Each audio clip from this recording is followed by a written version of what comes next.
So what I like to do is I like to teach new, aspiring, and seasoned nonprofit leaders and founders non-traditional fundraising. What are the type of fundraisers that we can do, especially in this climate that we're in right now? This is a wonderful time to do non-traditional fundraising, but then this is also a time when we really have to rely more on our smartness and talent and skills to really do non-traditional fundraising because it's not the same as it used to be. Fundraising and nonprofit, it's so important. It's something that eventually, and I've said for a very long time, that eventually I want to have a nonprofit myself, and I want to go into inner city schools and teach the youth about sort of like money and credit and like how, like the practicality kind of it, things like this, because I feel like it's very undereducated, right? And then we expect them to come out of high school, right, and like a knowledge drop is gonna bomb on their head or something, and then they're just gonna have it figured out. And I'm like, that's not how it works, right? If you come, out of a place where poverty is kind of a thing, and your family unfortunately didn't know anything about money, right,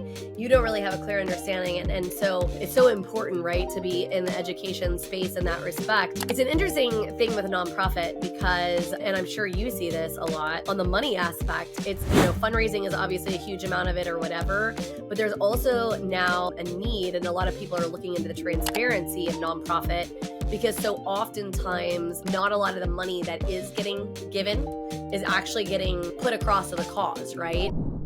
Hey guys, and welcome back to another episode of Financial Mastery Simplified. I am your host, Jacqueline or Jax Kreider. Today we have Miss Vannessa on with us, and she is the expert in the fundraising space. She has touched so many different lives through helping people fundraise, and so kind of a little bit of a different take about money. And so welcome, Vannessa. Tell us a little bit more about who you are, what you do, and why you're excited to be on the show today. Okay, Vannessa Lindsey, I am so excited to be here because what I do is really all things nonprofit. I love nonprofits, and so one of the major things that we have to do in nonprofits, we are unfortunate, is we have to fundraise, right? And so I started a nonprofit in 1987, and it was so challenging. It's really a challenging thing to do, and so it's still in operations today. But can you imagine all the different fundraisers we had to do over these last almost 4 decades? And so what I like to do is I like to teach new, aspiring, and seasoned nonprofit leaders and founders non-traditional fundraising. What are the type of fundraisers that we can do, especially in this climate that we're in right now? This is a wonderful time to do non-traditional fundraising, but then this is also a time when we really have to rely more on our smartness and talent and skills to really do non-traditional fundraising because it's not the same as it used to be. And we have Yeah, AI to help us. So yeah, I I like love it. that. And that's I'm here so awesome. I can talk to people about this. I meet a lot of people that says, "Hey, I want to start a nonprofit," and it's like, okay, let's talk about if there's something that you really want to do, and part of it is fundraising, right? And how challenging it is. It's not like going to punch it at a job and you're going to get your paycheck. You may work for years without ever getting a paycheck, but your goal is to eventually get a paycheck, right? But you're going to have to work your way up to it. And so, what are some of the things that you can do to raise money and sustain yourself so you can build a legacy and be in existence like almost 4 decades? I love that. Well, and I mean, fundraising and nonprofit, it's so important. It's something that eventually, and I've said for a very long time, that eventually I want to have a nonprofit myself, and I want to go into inner city schools and teach the youth about sort of like money and credit and like how, like the practicality kind of it, things like this, because I feel like it's very undereducated, right? And then we expect them to come out of high school, right, and like a knowledge drop is gonna bomb on their head or something, and then they're just gonna have it figured out. And I'm like, that's not how it works, right? And if they're in situations where poverty is pretty rampant, it's really hard to overcome your station in that way. If you come, out of a place where poverty is kind of a thing, and your family unfortunately didn't know anything about money, right, you don't really have a clear understanding. And so it's so important, right, to be in the education space in that respect. But I think, I mean, people, it's an interesting thing with a nonprofit because, and I'm sure you see this a lot on the money aspect, it's, fundraising is obviously a huge amount of it or whatever, but there's also now a need, and a lot of people are looking into the transparency of nonprofit, because so oftentimes not a lot of the money that is getting given is actually getting put across to the cause, right? It's getting trapped up in operational kind of things and things like that, etc. And so it's interesting to see, and I'd love to hear a little bit more about the non-traditional routes, and I guess the traditional routes. I probably don't know that much about that space because I'm in the money space, right? We loan the money. Like that's usually what we're over here doing. And so we're Right. usually not raising it that way. Absolutely. And so then I wanted to touch on a couple of things, and you're right. Let's look at two different types of people. So we have the people that don't know about money because they weren't raised around it, but then you also have the people that was raised around a lot of money. They still don't understand it because if you were raised around it, it's just buy, get whatever you want. For And sure. then when that money is gone or you're put out there into the world and you don't know how to manage your money. And so it's really interesting. So when we talk about teaching all across the spectrum, and that's one of the things I like to teach nonprofits too, and people in general, because you just mentioned operation. So operation, a lot of times when funding they come into the organization, it goes to programs, but they don't realize they have to operate it. You have to operate the program, so a percentage of the money has to go to operations because otherwise you just For have sure. money out there for programs, but you can't employ anybody. You can't pay for your rent overhead.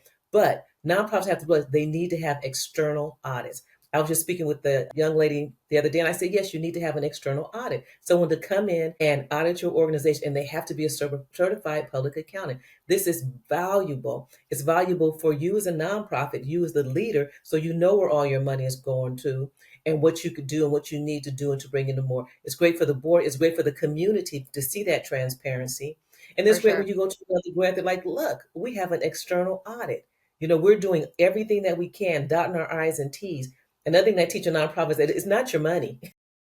You may go out there and raise it's not your money, it's for the cause, right? For So sure. you want to make sure that everything that you're getting and allocating to is for that specific cause and not to mix and commingle the funding within the organization. So there's a lot of different things that people don't realize. I hear people say, I want to start a nonprofit. I can give free money. There's no such thing as free money. Every donation, every dollar raised is for the cause. It's not free. There's strings attached. And they're like, well, it's not. It's like, yeah, the people say I can do whatever I want to do with it. Right. But by law, which when they say you could do whatever you want, it has to be within the organization, Yeah. right? So The there's no cause. such Yeah. thing as free money. Yeah, yeah, yeah. For So, sure. yeah, it's really good. But then there's so many different, when we talk about traditional and non-traditional fundraisers, there's so many things that we can do now to monetize, to get money for our nonprofits. One of the biggest challenges for nonprofits is that we're community people. So we're out in the community and we're providing the services, and it's a lot of work. But now we have a new, I'm gonna call it a beast, but it's a wonderful beast because like Beauty and the Beast, right? You got that, it just turns so lovingly. We have AI, we have the internet, we have social media. We have to be on there, and that's a challenge for nonprofits because we need to be out there doing the work. We don't have time to be online. Hence, but there's a lot of money to be made online, and we have to be online now. And why I say we have to be online now, because now you see funders saying, how many social media followers do you have? Let me see your social media platforms. For Because sure. it's important, because I always have said that we as nonprofits, we are for-profit businesses marketing arm. We're part of their marketing. So if they give us money, what are we going to do? We're going to tell people, hey, P&J Mortgage gave us X amount of dollars. And so we're gonna put that all on our social media. But if we have 50,000 people on our social media, it's like, oh yeah, P&J is gonna be like, yeah, this is cool, Yeah. right? PBJ. But we Yeah. say, oh Absolutely. For yeah, sure. we only have 5 people, and they're gonna be like, well, this nonprofit over here has X amount. The causes are pretty the same. That could be the one thing that could tip your organization over into getting that funding. Because we share. And people love when people give money, they're doing it out of their hearts and the goodwill, but it's also business too. So we let people know who helped us, who's supporting us, right? Yeah. But one of the non so I could and like you talked about, you could talk about finance. I could talk about nonprofits all day because I love them. This is after doing it for almost 40 years. This is who you are, right? No, I So I'm gonna love let that. you Well, talk. I mean, I think it's also like so important because we are coming into a society where you're absolutely right. First of all, technology is on the forefront. And from a monetary standpoint, and this is for anybody, not just nonprofits, but AI is really changing the game on like what you're going to be capable of, whether you're a business owner or even for your own personal uses, right? Like there's so many different ways you can use it to actually reduce your financial cost in what you're doing and what you're outlaying. And so that's first of all a super beautiful thing. It allows people who do have vision and goals, right, whether they be personal, professional, nonprofit related, whatever, to kind of pour gas on that fire, right, and kind of lighted a flame.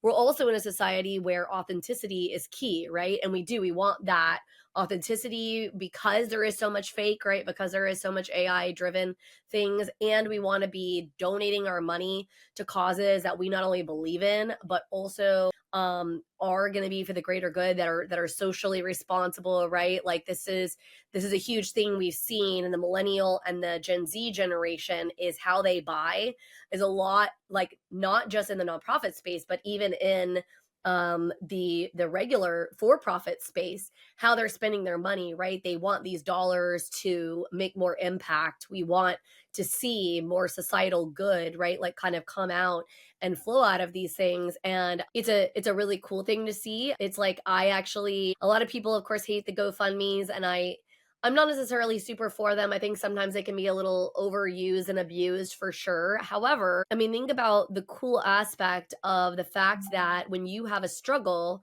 now, as opposed to just, you had to only go to your very, maybe more limited community of, like, your family, maybe with the organizations that you're part of, etc., to try to sit here and ask for help. You now have the ability to go broader and say, hey, this is, kind of my challenge.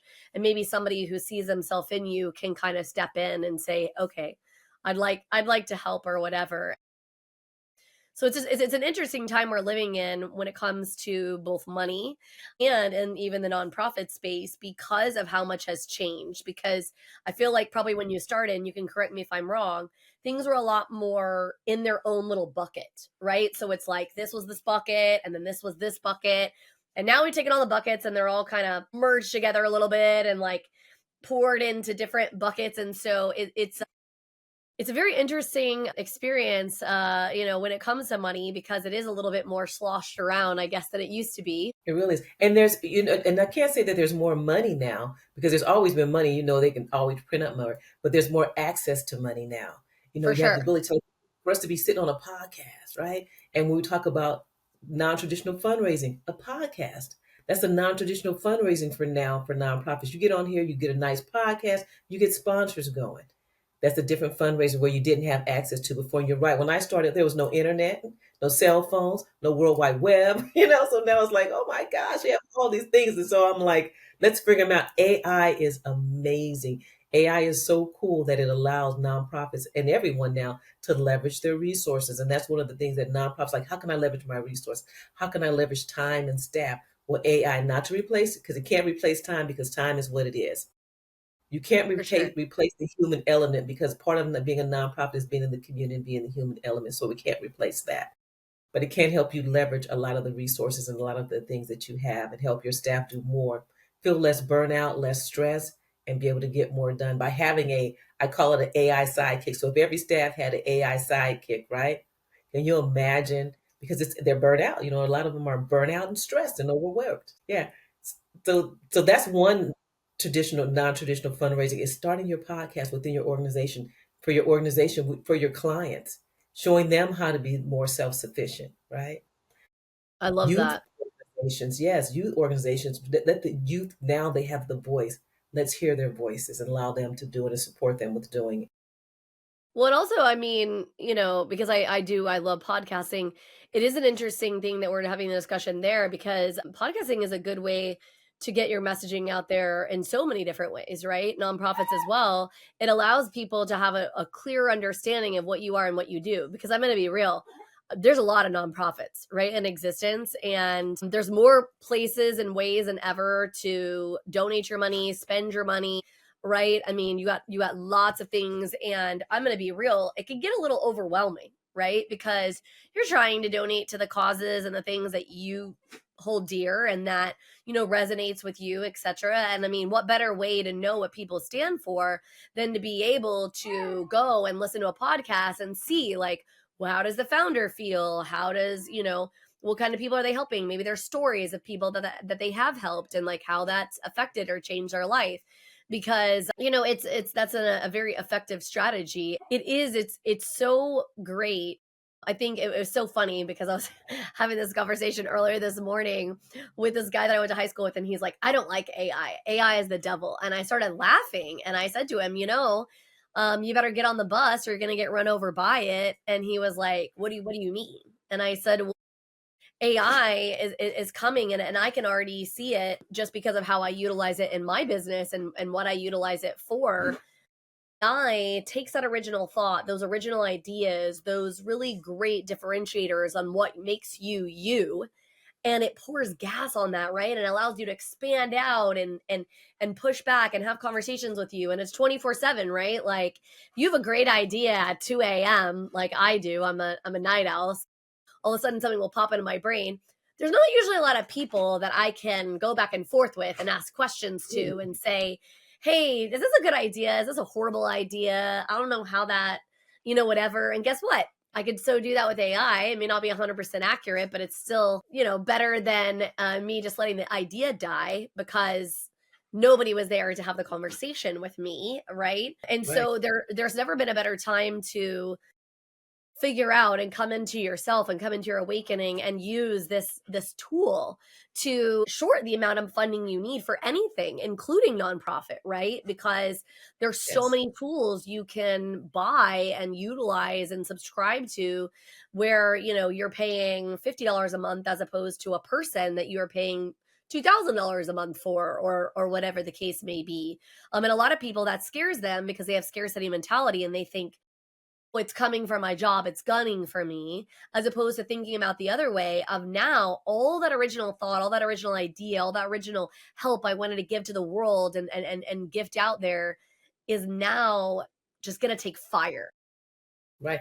And how much more value I can add now to my job, right? Because sometimes I'm like, oh, I'm stressed. I can't think. I don't know what to do. And I could tell my employer, hey, look at this. I have this idea. And you're right about that AI being up in the morning. And one thing I like about it, when you talk about, we can talk to it because it's, you can start figuring out who you are, that authentic person, because when we up until we were 7, we were who we were. Then everything started putting their cells on us. Your teachers, your parents, your cousins, your friends, everybody. It's like, well, who am I, right?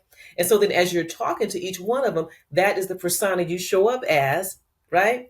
But now with AI, you're like, okay, let me strip some of these things off of me. I could just be me and figure out who I am and talk Correct. to this. It's amazing. I love it. So I'm with you on that level.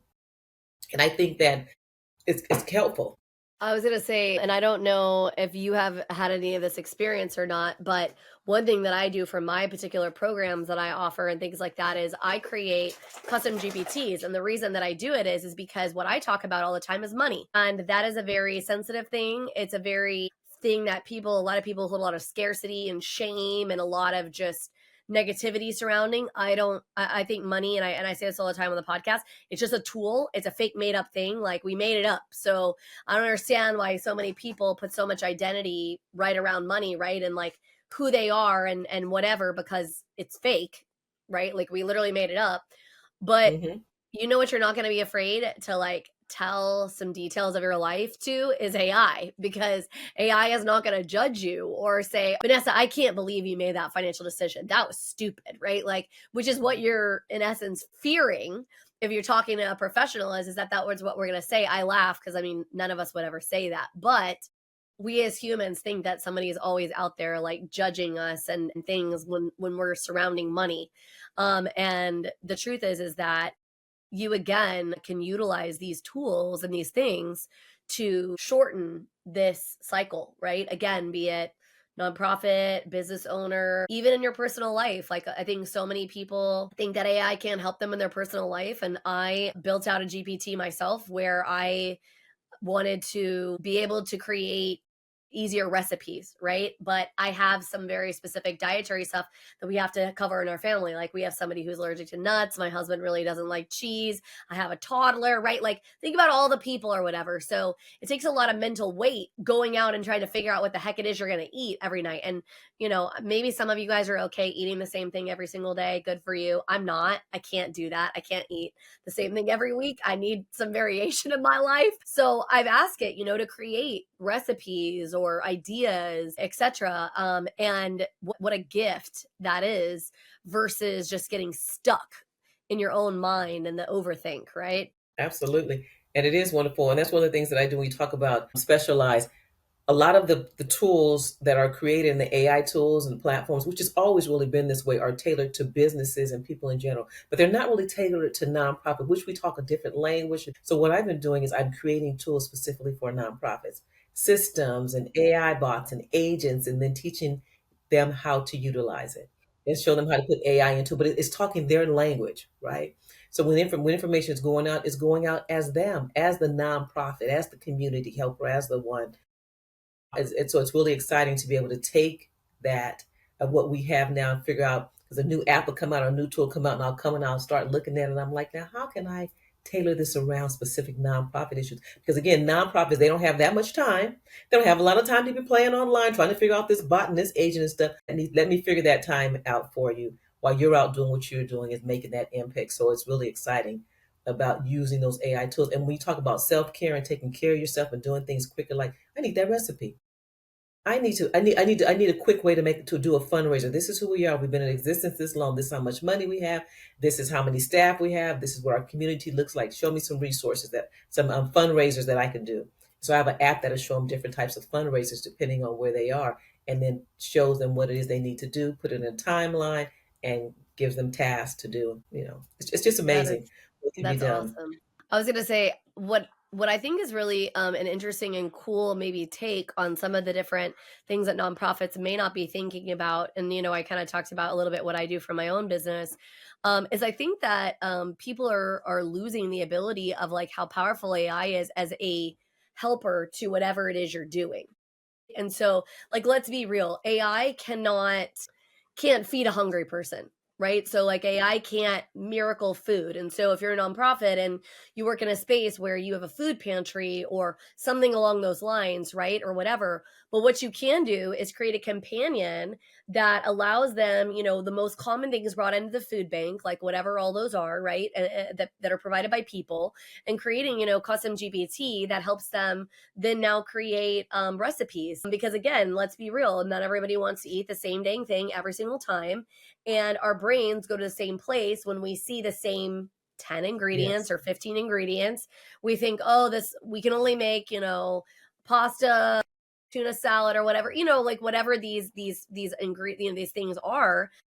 And so oftentimes it's the creativity sometimes that we're lacking until somebody sparks it, right? Like lights the match. And then once it's sparked, then we're like, oh, actually, that's a good idea. I love, this kind of thing. Could I change this or whatever? And so I think beyond the monetary aspects of what AI is going to help, not only the nonprofit space, but in the general space, I think that the other thing that AI can do is help further the reach of the business owner, further the reach of that nonprofit, right? Reach Absolutely. people where they are. And there's a company that I have been affiliated with that they create some custom GPTs, and they created one, and the GPT is called the Roscoe, and that's like a friend of theirs or whatever, right? And this GPT is sort of like a companion, like he helps kind of logically things out. And what's interesting is they have been reached out to by multiple people that have said through talking to the Roscoe, they actually chose not to take a very dark path of ending their life because of this tool. And Mm-hmm. so I think a lot of times people are thinking and looking at AI as the devil or, whatever. And I'm like, but look at how much good if you use the tool correctly, right? And like you said, for even fundraising, you're helping them create these things that are going to help them generate actual physical dollars. Like, how powerful is that? That's right. And one thing, if you use AI, so the people that say it's the devil, okay, let them say what they say. But one thing about AI, it's good. It always gives you encouragement, right?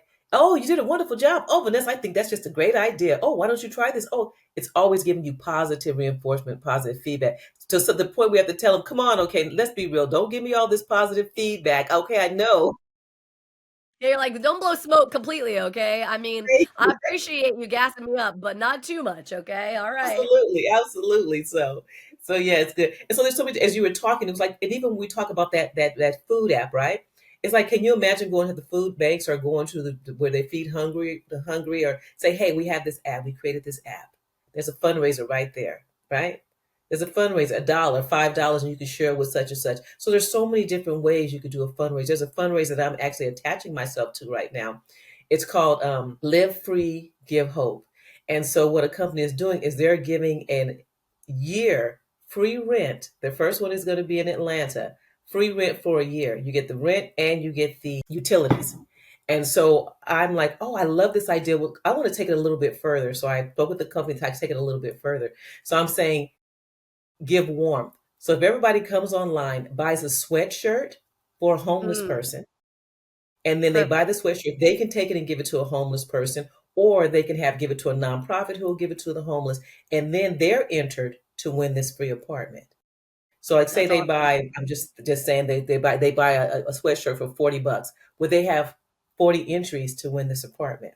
And so with this apartment, they can give it to the homeless. A homeless can stay there. It's transferable. You can sublet it. You can use it as an Airbnb. You can do whatever you want to do. You can give it to your grandchildren. But this is doing two things. Number one is putting something, a nice warm jacket on somebody, sweatshirt this winter time to keep them warm.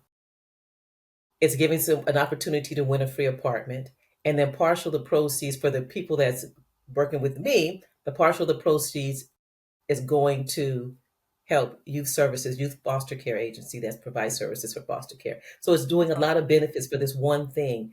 And so I'm excited about that. So there's so many different things on that line. So we talk about leveraging. So I didn't go out and create a fundraiser. I attached myself to someone that's already doing something and attaching a fundraiser to it. That's leveraging resources. Oh, agreed. And then one of the biggest ones that I love talking to people about, it takes some time, but YouTube. YouTube, you talk about having your podcast, your social media, and you're sharing what you do. After a while, you can monetize YouTube. For sure. And that's more funding into your organization. So there's so many different avenues that I love to show nonprofits how to do it and how to create systems and have tools that's going to better help them so they're not burnt out and stressed. Because, girl, let me tell you, stress, overwhelmed. Ask myself, why are you doing this, right? I can go out For and get a sure. job and not have to go through all the stress, but that heart, of Yeah. what we do, that keeps us in there, but we don't have to be burnt out, stressed, overwhelmed. AI is going to allow that to happen for us, I I believe. don't I don't disagree, and I think you mentioned a little bit about the concept of collaboration, and this is becoming, a bigger and bigger thing, and I love this from a monetary perspective because it's leverage, and so oftentimes as the littler guys, we have never really thought how powerful, like, collaboration truly is, and then I read the book, and I don't know if you've ever read it, Who Not How, and they talk about, that a lot of times to get where you need to be, it's not how you do it, it's who etc. And some of these abilities to do like you were talking about, where you attach, or you say, hey, I'm going to collaborate with you, or I can kind of bring this piece in, or, do this thing. And so oftentimes we aren't looking at that. And collaboration is not just in business, it's in nonprofit, it's in life. Right. And so frequently we aren't stepping in to the ability to do some of these fabulous things, which can reduce down the monetary costs, also can reduce down the stress, the overwhelm, right? Because now it's not just you going it alone, and things like that, etc. That you can have a lot bigger impact that way too. And Absolutely. like you said, right? You're doing the thing where you're buying the sweatshirt, and this is like giving you some benefit in the sense that like you're feeling good about something, and you're also doing something nice, and you're getting entered in to win something, you know what I mean? And like so there's multiple layers here, which is really, really awesome. And I think so oftentimes when it comes to money, because there is that scarcity aspect, we get very close to the vest, right? Like, I made this, it's mine, like, and we want to build a fence around it or whatever. And what you have to realize is that first of all, there's so much power in giving it away, right? Hmm. And depending on what religious beliefs you hold, or things like that, at least from the Christian perspective, like you can't outgive God. And so so many people are so afraid to like let go of their resources because, oh my gosh, whatever. And the truth is that not only do you usually end up getting more back, maybe not from that exact party, right? Somewhere else, some other way it comes to you in the universe, but also it's just you get so much just from like, yeah, like the heart and just like what it does to fill you up and that sense of gratitude. And it is a fascinating thing how much people tie money to happiness, right? And what they really don't understand is that true financial mastery has nothing to do with how much you have. It's how satisfied and how good you are with what you have and how you're utilizing it and what you're doing to put good out into the world and staying true to your value set and all those other things. And it's such an interesting thing because it's lost on so many people. I think it's why I wanted my podcast to be different. I didn't want it just to be like, this is how you make all the money, because there's plenty of things you can go and watch podcast wise that way, right? They'll tell you how to make all the money.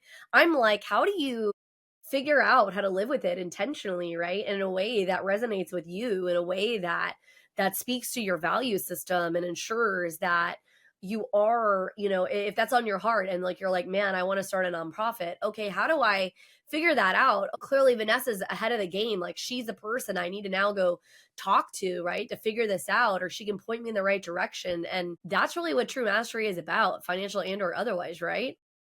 Absolutely. Absolutely.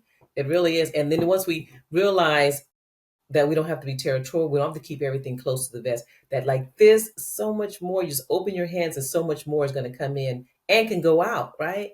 And so For sure. it's just amazing. So, and I love this, being able to come and talk, be on your show and talk about the different phases of money. And that's another thing with nonprofits I want to impart upon them, because that's something that I don't think I did as well as I should have done, is that you're working for a nonprofit or benefits, right? Savings. There's so many different financial institutions that come in. Just I don't want to just start naming different names where it can come help you save your money, put money away, so you'll have money for retirement. Because that's one of the things that when you're looking at, when you're working from pillar to post or you're working from penny to penny, you don't have that money always to set aside to pay For sure. for benefits for the staff or pay for retirement. But what are some things that you can do? And I think that that's a lot of education that's being lost on nonprofits, because we're just getting in there saying, I don't care, I'll volunteer, I'll do whatever it is I need to do, just so I can help the people. And then we forget about ourselves. So self-care is very, very important, mentally, physically, emotionally, financially, and that's something I don't think we do well enough. Well, you still, I mean, here's a reality. A lot of people who do get into nonprofit space, right? They have amazingly huge hearts. You're right. Mhm.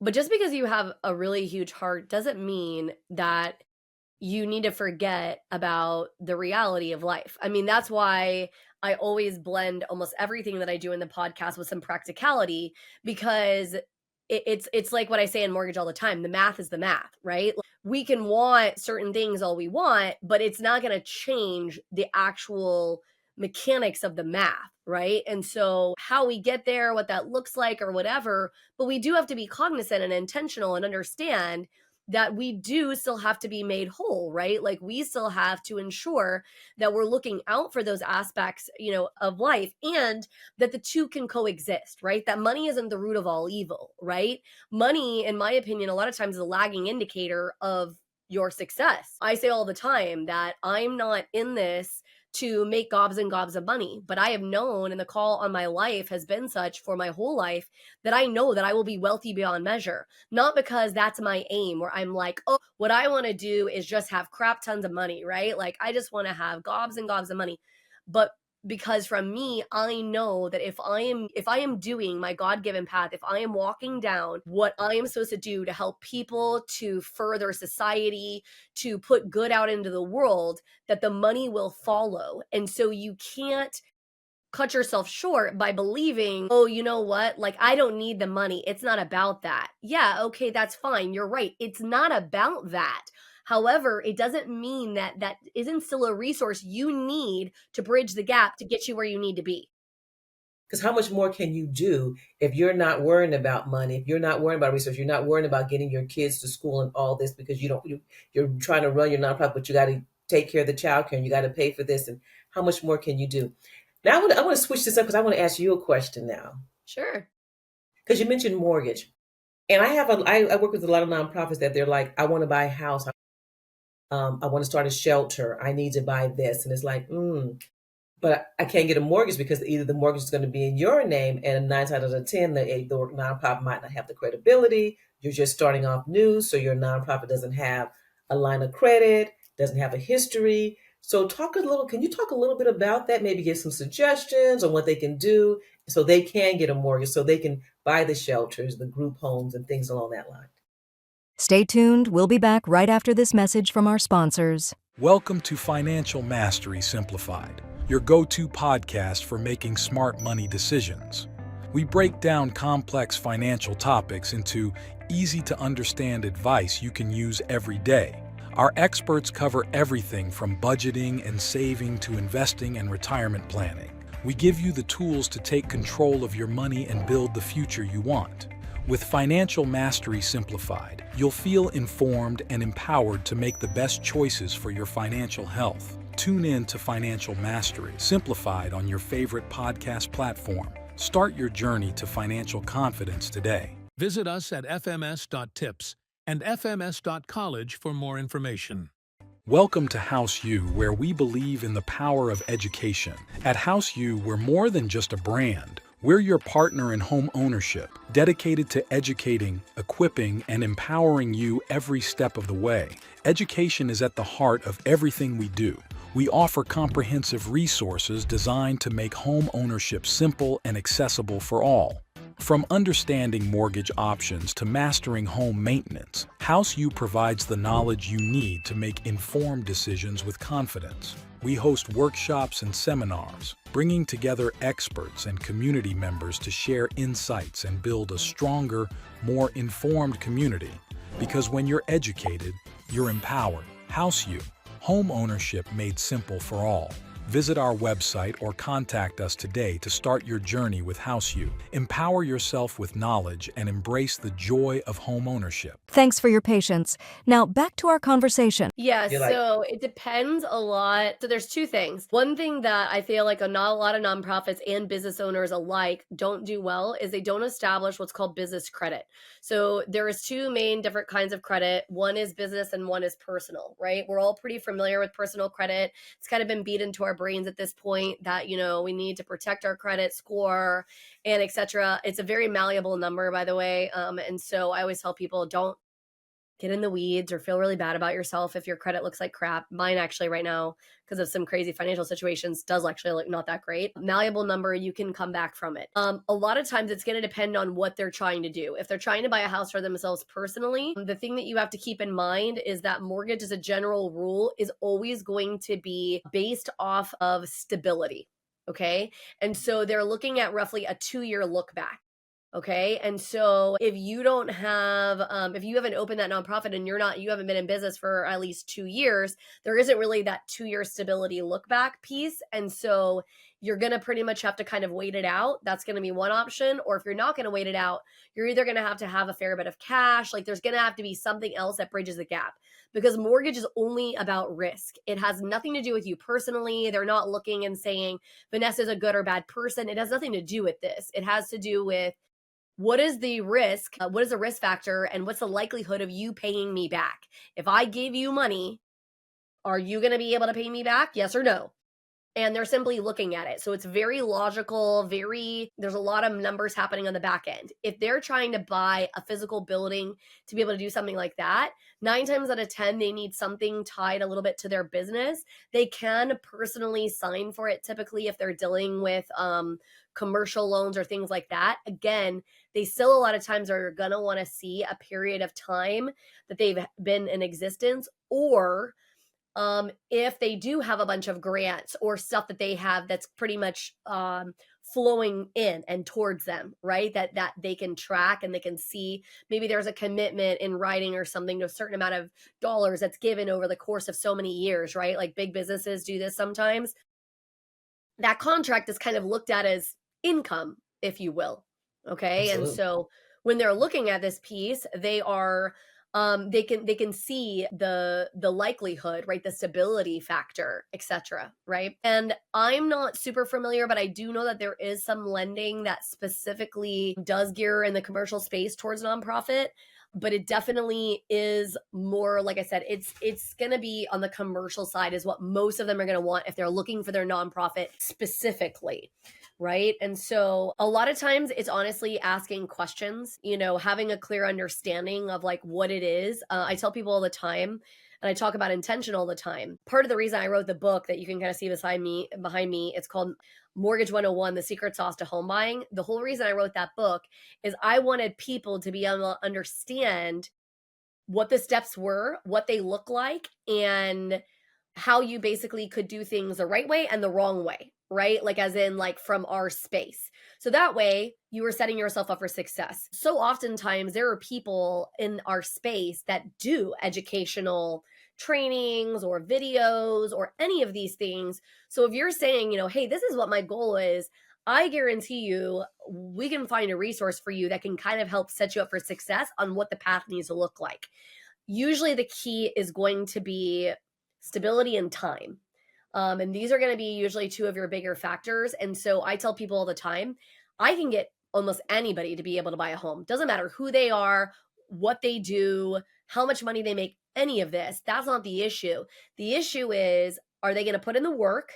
Are we going to have the time to be able to handle it? And are they willing to make potential shifts and adjustments, right? Potential like sacrifices to get to where they want. And so I would tell people when they're looking at that that's what they need to figure out, right? Is go and talk to a professional who can say, hey, okay, Vannessa, you want to buy this kind of a facility. This is probably the kind of lending. And this is the list of things that we're going to look at and see we need to look at in order to be able to get you to that level. Most professionals don't mind having those conversations. I know we don't.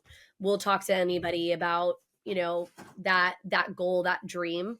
So that's kind of maybe a long-winded answer, but a lot of it really just has to do with intention and kind of figuring out the steps, if you will. And the crazy part is, as weird as it sounds, it is unique to each and every person. There's like the bright line rules, and then there's like the unique potential other factors. And so that's why I always recommend people just having some conversations with experts, because it can't hurt. That's good. That's good. And it doesn't hurt to have to pull one of them on your board or advisory board and having them come and support your organization and to be able to walk you through that step and help you through that process. Yeah, for sure. Well, and I always tell people too, remember we've been talking about money this whole time. Money does cure all ails. Like, I'll give you an example. So often people are afraid to file, let's say, bankruptcy, or they're afraid to, maybe they went through a really horrible situation with, let's say, like medical scenario. And so it's like, made their credit go to kind of hell in a handbasket, because opposed to paying it all, it's all gotten like charged off or something, right? Because they haven't had huge amount of funds. I always tell people, pick your poison, because I can do loans for people basically right out of bankruptcy. However, you're going to have some down payment, some funds or whatever, right? So you might need a few months to collect some of that stuff together, etc. But it's, again, pick your poison. Now, the interest rate's not going to be beautiful, but again, choose your hard, right? Like, what's more important to you? And so oftentimes I think it's really funny with people with money when it comes to like the big overarching, like when we're talking about big financials, right? Loans and things like this. What they have to understand is it just depends on how bad you want it, right? And how long you're willing to wait for it, and what work you're willing to put in to get to that place, right? And so there's lots of options. And with the use of AI and some of the things that are changing, you're going to have more and more and more access to information, right? I mean, I was reading an article a couple of days ago about how ChatGPT and PayPal are about to be together, where if you ask and ChatGPT like helps you find a product, let's say, you literally can say, yes, I want it. And it will prompt you to go to PayPal and pay for it. And it's done. Okay, I love that. That we're talking about that leveraging and working together and integrating, and see how now they're not only helping themselves not have to go through the process and to make more money, but it's also helping us to have to do less steps. And so that's a great thing. And so this is good, because a lot of people I talk to, it's like, do you want to put that nonprofit in your name, that nonprofit building in your name, or do you want it in the organization's name? So those are the different things that we talk about. And I love it that you tell them, just go talk to somebody, just go talk to a lender or more. There's different types of funding available depending on where you are, but how much skin are you willing to put in the game? You got to put some skin in it. I was going to say, the other thing that you also have to keep in mind and remember is that you should be looking at the nonprofit as a business entity, because it is, right? It may not be for profit, but it is still a business entity. That is basically how the Absolutely. IRS looks at it. And Hmm. so what you have to understand is you 1,000% should be talking to somebody when you're setting this up who is a professional, like an attorney, who can make sure that they establish like certain things, because not only do you get more like tax benefit, right? Like these aspects, you also have more ability to leverage, right? Like some of the different kinds of things. Like for instance, we will tell you all the time, like for instance, let me give you an example. So let's say that you want to buy investment property, and now a lot of times people are like, oh, do I want to keep it in my name, do I whatever. A lot of people will put them in LLCs. Why? Because if something happens with this property, and let's say that a neighbor comes over, falls down the stairs, and whatever, they're going to look for, if they're suing, they're going to look for the deepest pockets. The deepest pockets Absolutely. is likely not the renter, it's probably the person who owns the house. And so then they're going to start coming after it. You have some protections under your homeowner's insurance that will protect you to a point. You potentially may have an additional insurance called a umbrella policy that may also protect you beyond this point. However, when you put things into an entity, this is like a standalone person. And so now it's this that they have to sue and whatever. And so if this entity doesn't have that much money or whatever, they can't personally reach back and try to touch the person sitting behind. And that's why a lot of people are like, do I want it in my name? My lawyer hat brain will probably tell you as a general rule, you don't, because if things go really, really sideways, it can help you to not be the one that's totally on the hook for all of the things. Yeah. Yes, absolutely. And then it's a twofold. And so I tell people, you need to think about it because you're right. You have the liability if you're putting it in your personal name. But then you also have this liability. Say you get the nonprofit and you put it in the nonprofit's name and you co-sign for it. It's not your property; it's the nonprofit's property. And so you have there's nothing you can do with it. It's not yours. It belongs to the community because anything in the nonprofit is for the community. It is not yours. So be careful when we talk about commingling your funding. Don't commingle your money with the nonprofit because anything you put in there it belongs to the nonprofit, and the That's community come correct. and say, "No, this is our van, this is our car, this is our house," and you're like, "But wait a minute, yeah, I put my money into it. I put my this into it." You donated it, unless Right. you have something signed that says it was a loan, you know. So you have to really be careful, and especially the people that are founders, just starting your nonprofit. You want to make sure that you keep everything separate and that you do not commingle and treat it as a separate business and a separate entity because that's what it is. People say my nonprofit is not yours, right? It's The the thing community's. the thing that I will tell you that AI is doing that is going to be super helpful and very powerful is on some of the attorney pieces, because there are already some attorneys that have created some what we call form docs, which will sort of make it more reasonable price point or whatever. But one of the things that we learn in law school, we have to take a class called business associations. And out of all the classes in all of law school, that's the one I got the best grade on because there's a lot of math aspect to it and I'm really good at math. And then also we talk a lot about these kind of things. And there is something that can happen if you commingle on your stuff. It's called piercing the corporate veil. And what it basically means is it means that if you have taken your entity, business or nonprofit, it doesn't matter which one, right? For profit, non for profit, same thing. It's a business entity. Well, if you take this and your personal stuff and you're sloshing it all back and forth, remember that the real reason that you created the entity to begin with was not just taxes, that's part of it, but you also did it for the sake of liability, meaning that if somebody tries to come after you, your money, your house, your personal things, they couldn't do it. However, there's an exception here.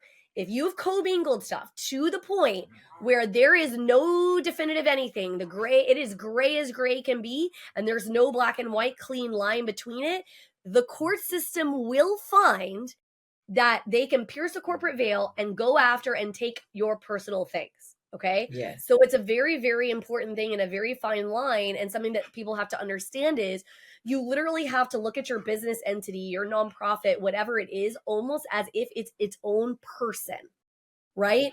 Would you just go into a random stranger's home and start taking their stuff or put your own stuff into their home, right? Like, would you go and I would say, oh, Vannessa, and I'm not talking about somebody you know pretty well, right? Like your family member. I'm talking about like some random person. You should sort of think about your business like that. That, Hmm. this is the case. Like basically we want to make sure everything is clean, that there's a paper trail and all of these different things. And I'll be real. I mean, I know all these things like from a logistical standpoint, and it's hard for me. Like I have to Hmm. remind myself, and I have to remember, I have to like, crap, putting money in, is that okay? Taking it out? You know what I mean? Like if I take it Right. out, how do I have to do it? A paycheck stub? Like, you see what I mean? Like all of those different things. And it's even harder in those moments where you're struggling. Because that's usually Right. what happens. You do it Yes. clean until you get in trouble, and then you're like, well, it's probably not that big of a deal, right? Right. Right. Like, I know Vanessa and Jack said that, but it's probably okay. Like, Yeah. we'll It's okay. figure It's itself okay. out. And so just be very careful, because it is really, really important, right? For Yes. you to understand and appreciate that these rules and laws exist for a reason. You may not like them. I mean, I'm like the anti-rule person. I don't love rules, but Hmm. you have to operate within them in society. And so you Yes. might as well understand them, know about them, get, some good information about them so that you can set yourself up for the most success as possible. And if you're already down the path and you're like, oh crap, they're saying all this stuff and I haven't done any of these things, it's okay. Like, start where you're at. And as you get a little bit of money momentum, like start trying to seek out those experts and okay, now I'm going to take this and I'm going to put this into this entity or whatever the case may be. And Yes. it'll figure itself out. It always does. Absolutely. And when you talk about that, it's so funny. I remember early in the day, my bookkeeper, I had a bookkeeper. She was the most amazing person ever. And I went to the store one day and I didn't have a debit card for the nonprofit, but I had my own. And I purchased something with my own thing. And she's like, don't you ever do that again. You give me the receipts and da da da da da da. And so that's why I tell everybody, look, as soon as you start your nonprofit, even if that you don't have any money, that you have your own personal debit card and get your nonprofit on its own bank account. If you want to, your nonprofit doesn't have any money, but you want to be able to use that, you can loan the nonprofit some money, or if you put that money into that account, you use that account. Do not use them together. So just little bitty things that we forget to do because we're so excited and we're just starting our nonprofit. Oh, I want to buy this paper and we need this, and you whip out your debit card, and then next thing you know, all these charges are for your nonprofit, and then where you talk about you already, piercing that corporate veil because you have all of this stuff that you've purchased. And it's funny when you said, you wouldn't you wouldn't put all your stuff into a stranger's house. And you probably wouldn't put it in your family's house. Your family would be like, you're not getting that back. This is my bowl. No, no, that was my dish. No, that was my dish, right? And you might have had one similar to the other person. And so when you said that inside of me cracked up, and it's like, and then some people don't want to be in their family's house because it's a whole lot of ruckus and problems going on in there. And you could be liable because you were there and something went down and you were there, right? So think about it that way. So keep it separate. Yeah. I was going to say it's very interesting, and like I said, I mean, I just will tell people that there's no excuse anymore for you to not have the right legal forms.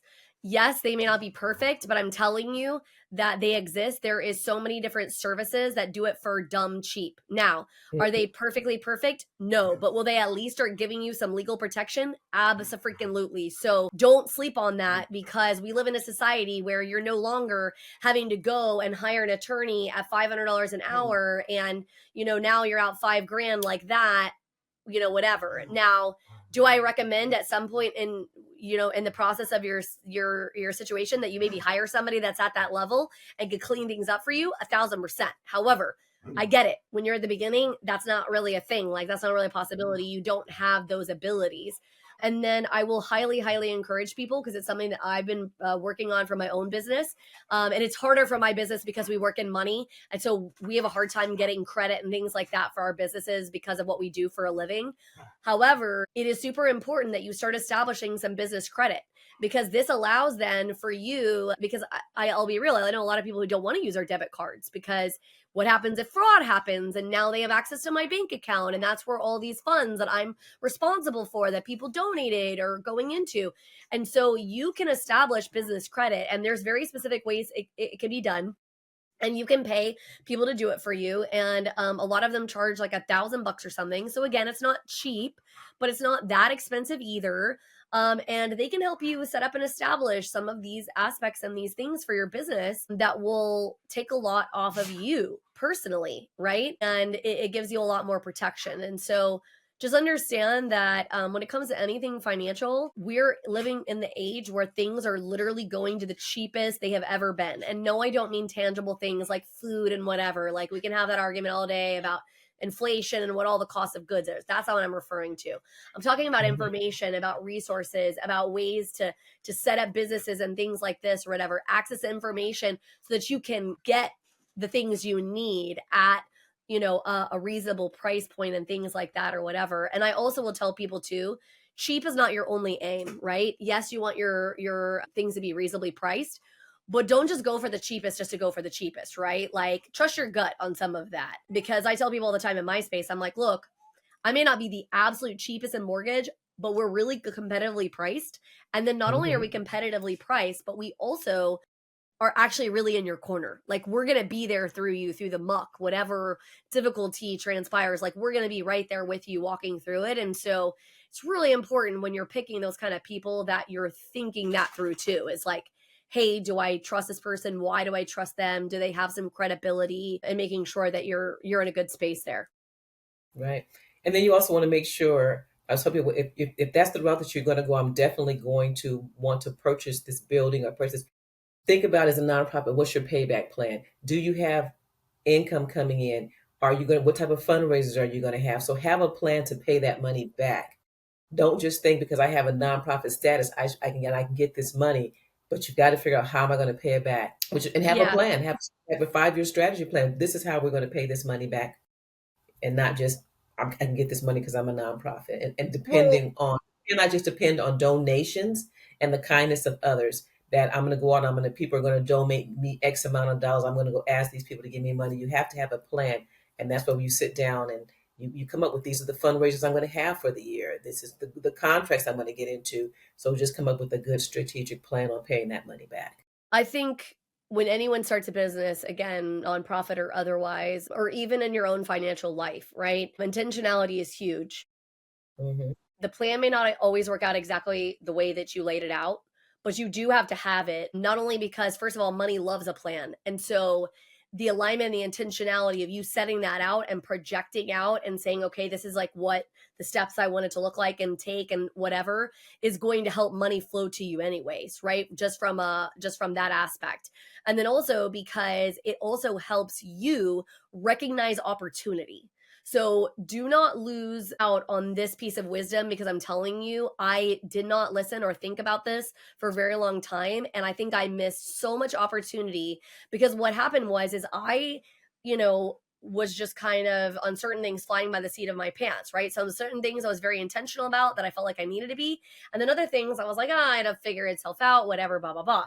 But when I learned that if I actually started really writing things down and saying, okay, like this is where I want this to look like, this is how I want my revenue to be, this is where, my goal, my big huge goals, right? And my little goals and kind of everything in between, like what I need this to look like. What happens is your brain starts scanning for this. Okay? And so it starts looking for what you told it to look for, basically. And so things are popping up and popping up and popping up, and you'll have a much easier time finding those things and finding that when you start going through that process than when you're just like, okay, so I want to start a nonprofit because I have an amazing heart and I want to do good in the world. And so this is just like my big vision, but I don't have any of the other stuff figured out yet. And here's what I'm going to tell you. That's where AI is literally like lights out the most amazing thing. Because I am ADHD and I am a big thinker, big vision kind of girl. And so that's why some of the little pieces get lost for me. It's because my brain's like boo, boo, boo, like all over the place. AI takes that and organizes it for me. I don't have to do it. I just have to be like, okay, this is what I want. You can even just talk into it. Okay, AI, this is what I want to do, and I want to handle this, and yada yada, whatever. And me just going through that process, it will then Hmm. take it and start like organizing it out. And so I can't agree with you more because so oftentimes that's why business fail, right? Is not due to intention. We have great intentions, we have great hearts, right? We have great purpose for what we're looking to do in the world. It's because we didn't have an intentional plan. We didn't try to reach out and find the who's, right? Not the how's in this process. Like, who can help with this, who is will app for that or whatever. What can I utilize? What tool, resource can I utilize?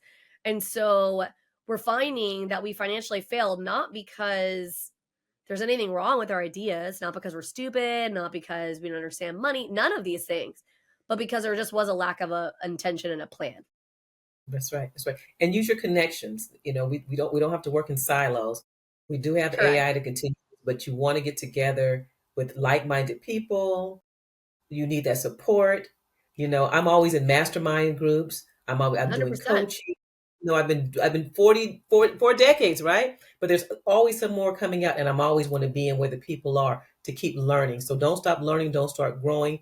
Utilize all the tools you have, and remember that people are tools. So we keep saying people are afraid, oh, we're going to be replaced by AI. Remember, don't you replace people with AI also, because you can do it too. And then you're in a silo. And then we get in the silo, even though AI, I'm telling you, you can have some wonderful conversations as we talked about with AI. I mean, they could tell you some things and you'd be like, oh, this is good.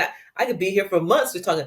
You don't want to lose that human connection because they For can't give you sure. the love and the affection and the laughing. You may laugh at it and it may be laughing at you.